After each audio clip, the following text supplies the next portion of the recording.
হ্যাঁ, এই যে ছবিটা দেখতে পাচ্ছেন এটা হচ্ছে চীনের আদিবাসী উপজাতিদের একটা অঞ্চল। হ্যাঁ, এই অঞ্চলটির চারিপাশে পাহাড় দিয়ে ঘেরা এবং বিভিন্ন রকমের গাছপালা দেখা যায়। এছাড়া ঝর্ণাও দেখা যায়। তো এই গ্রামটির অবস্থান চীনের ইউনান প্রদেশে। তো আপনাদের এই অঞ্চল সম্পর্কে অনেক অজানা তথ্য আজকে তুলে ধরব। তো এখানে এখনও পর্যন্ত সেই প্রাচীন যুগের এখনও পর্যন্ত সেই পুরনো ঘর বাড়ি এখনও রয়েছে সেই ঐতিহ্য বজায় রাখার জন্য। তো এই অঞ্চলের উপজাতিরা বা আদিবাসীরা এরা সবসময় চেষ্টা করে যে প্রাচীন যুগের যে ঐতিহ্য, যে ধারণা, যে ধ্যান সেগুলো বজায় রাখার জন্য। তো এখানে এই যে ঘরবাড়িগুলো রয়েছে এগুলো কিন্তু সেই প্রাচীন যুগের হ্যাঁ, কিছু হয়তো পরিবর্তন করা হয়েছে, কিন্তু এরা এখানে 80% এদের যে ঐতিহ্য বা ঘরবাড়ির যে স্ট্রাকচার এগুলো এরা কিন্তু ধরে রেখেছে। আর এই অঞ্চলটা অ্যাকচুয়ালি চীনের যে আর অন্যান্য যে অঞ্চল আছে তার থেকে অনেকটাই আলাদা। এদের ধ্যান ধারণা চলাফেরা এখনও পর্যন্ত সেই আদিম যুগের মতোই। তো এদের রাস্তাঘাট বলুন বা আশপাশের যে পরিবেশ এরা নিজে হাতে এগুলো তৈরি করেছে।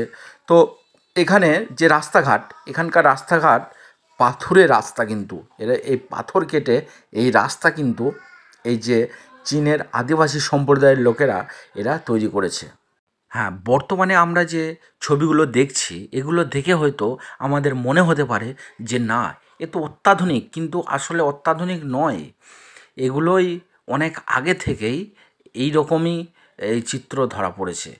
তবে এখানকার যে মহিলা তাদের সম্পর্কে কয়েকটা কথা বলি।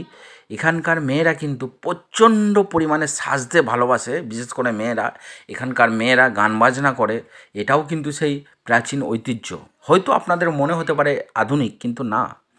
তো এখানকার মহিলারা যথেষ্ট পরিপাটি এবং সাজাতে চীনের যত এলাকা আছে তো সবচেয়ে বেশি পরিমাণে সাজতে ভালোবাসে এই অঞ্চলের মেয়েরা।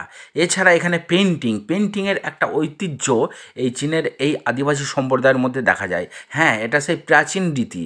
আর এই যে কিছু মূর্তি এখানে রয়েছে এই অঞ্চলের কিছু কিছু জায়গায়, এগুলো কিন্তু সেই প্রাচীন যুগের ঐতিহ্যগুলোকে ধরে রাখার জন্য এই মূর্তিগুলো কিন্তু রয়েছে।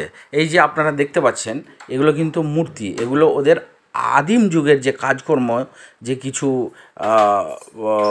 কাজকর্ম এগুলো তুলে ধরা হয়েছে। এছাড়া এখানে এই অঞ্চলে এক বিশেষ ধরনের গাড়ি আছে, ছোট্ট গাড়ি, যেখানে 3জন মাত্র বসতে পারবে, সামনে একজন আর পিছনে 2জন। হ্যাঁ, এই অঞ্চলের আরেকটি ঐতিহ্য হলো এই গাড়ি। হ্যাঁ, তবে এই অঞ্চলের আদিবাসীরাই একমাত্র এই রকম ছোট গাড়ি ব্যবহার করতে তারা খুবই পছন্দ করে। তবে এই গাড়ি একরকম প্রত্যেকটা বাড়িতেই এই জনজাতি গোষ্ঠীর মধ্যে একরকম প্রত্যেকটা বাড়িতেই দেখতে পাওয়া যায়। তো এটাও কিন্তু এদের একটা বিরাট ঐতিহ্য, এই ছোট ছোট গাড়ি। এছাড়া এই অঞ্চল থেকে কিছুটা দূরেই আছে চীনের যে অন্যান্য যারা নর্মালভাবে যারা বসবাস করে, যারা প্রাচীন ঐতিহ্য যারা ধরে রাখে না, আধুনিক যুগ পর্যায়ে তারা আধুনিক যুগের সঙ্গে তাল মিলিয়ে চলতে পারে, এই যে তাদের এই সমস্ত জনবসতিপূর্ণ এই যে চিত্র এখানে আমরা দেখতে পাচ্ছি। তো আগেই বলেছিলাম যে এখানকার মহিলারা কিন্তু খুবই তারা সাজতে ভালোবাসে। তো এই ছিল আজকের এই গল্প।